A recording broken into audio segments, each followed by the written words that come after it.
নমস্কাৰ আজি আমাৰ institute of urology and kidney disease পূব ভাৰতৰ প্ৰথমখন কিডনি হস্পিটেল তাৰ কাৰণে এটা গৌৰৱৰ দিন লগতে অসম তথা উত্তৰ পূৰ্বাঞ্চলবাসী ৰাইজ বা আমাৰ বৃহত্তৰ অসমীয়া জাতিৰ কাৰণে আমি ভাবিছোঁ এটা গৌৰৱৰ দিন ইয়াতে এটা আমি খুব জটিল বা খুবেই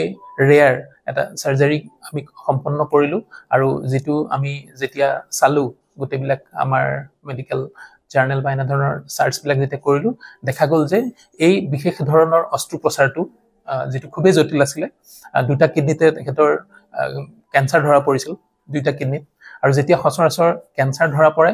তেতিয়া ট্ৰিটমেন্টটো এনেকুৱা হয় যে কিডনিত কেন্সাৰ আছে গোটেই কিডনিটো উলাই দিব লাগে কিন্তু যেহেতু তেখেতৰ দুটা কিডনিতে কেন্সাৰ হৈছিলে গতিকে আমি দুটা কিডনি যদি তেখেতৰ উলাই দিও তেতিয়ালে তাত আৰু ট্ৰান্সপ্লান্ট কৰাৰ বাহিৰে অন্য উপায় নাথাকিব আৰু তেখেতৰ লিভাৰত সিৰোসিস বুলি এটা কন্ডিশন আছিল যেটোৰ কাৰণে আমি জিএ অপাৰেশন নকৰো কিয় তাত খুব ৰক্তক্ষৰণ হোৱাৰ এটা সম্ভাৱনা থাকি যায় তেওঁৰ বয়সটো 58 ইয়াৰ্স তেখেত নগাঁৱৰ পৰা তেখেতে অসমৰ বাহিৰতো কিছু হস্পিটেলত গৈ কনসালটেশন কৰিলে আৰু তাতেও যেহেতু খুব জটিল হোৱাৰ সম্ভাৱনা আছিল তাতেও তেখেতে খুব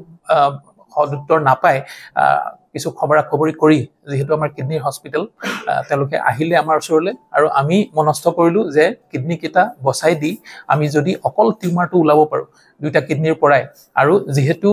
লিভাৰত সিৰোসিসৰ অসুবিধা আছিল গতিকে আমি নকটাকে পাৰো নেকি যেহেতু আমাৰ ইয়াতে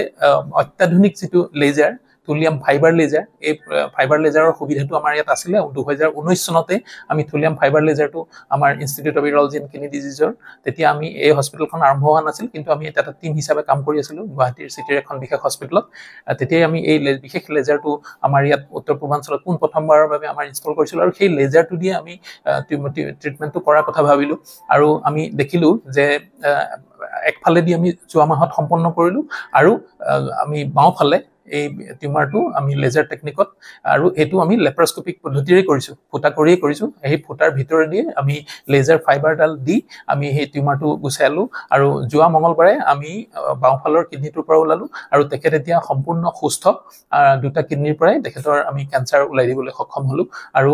খুব সুবিধাৰ কথাটো হল কি যেহেতু আমি লেজাৰ টেকনিকত উলালো গতিকে আমি কিডনিটোক সিলাই কৰিব লগাও নহল আৰু কিডনিৰ পৰা কোনো ৰক্তক্ষৰণ নহল আৰু লিভাৰৰ অসুবিধা থকাৰ কাৰণেও তেখেতৰ কোনো অসুবিধা নহল যেহেতু আমি সিলাই কৰাটো এৰাই চলিব পাৰিলো আৰু আমি কিডনিটোত আমি যেটো তেজৰ নলি থাকে সেই তেজৰ নলিটো আমি ব্লক নকৰাকে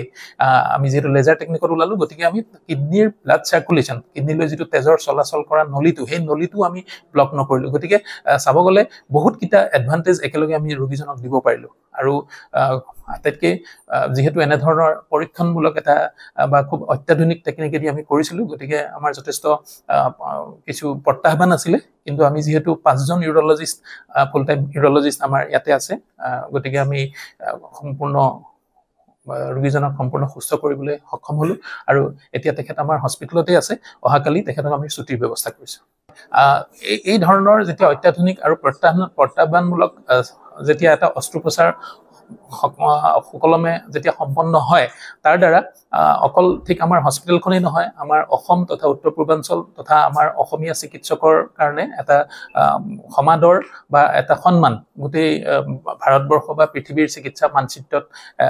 মই ভাবো এটা জিলিকি উঠিব লাগে আমাৰ যি অসমীয়া চিকিৎসকৰ যেটো কলা কুশল যেতিয়া মই দিল্লী বা আহমেদাবাদত যেতিয়া মই ইউৰোলজি পঢ়িবৰ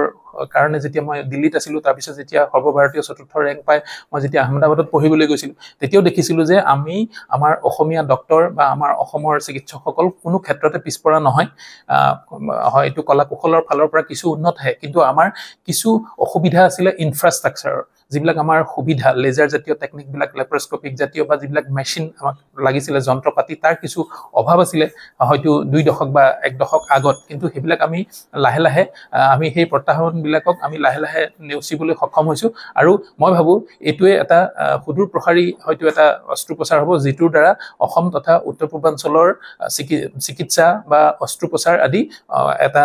গোটেই ভাৰতবৰ্ষ বা পৃথিৱীত সমাদৃত হ'বলৈ সক্ষম হ'ব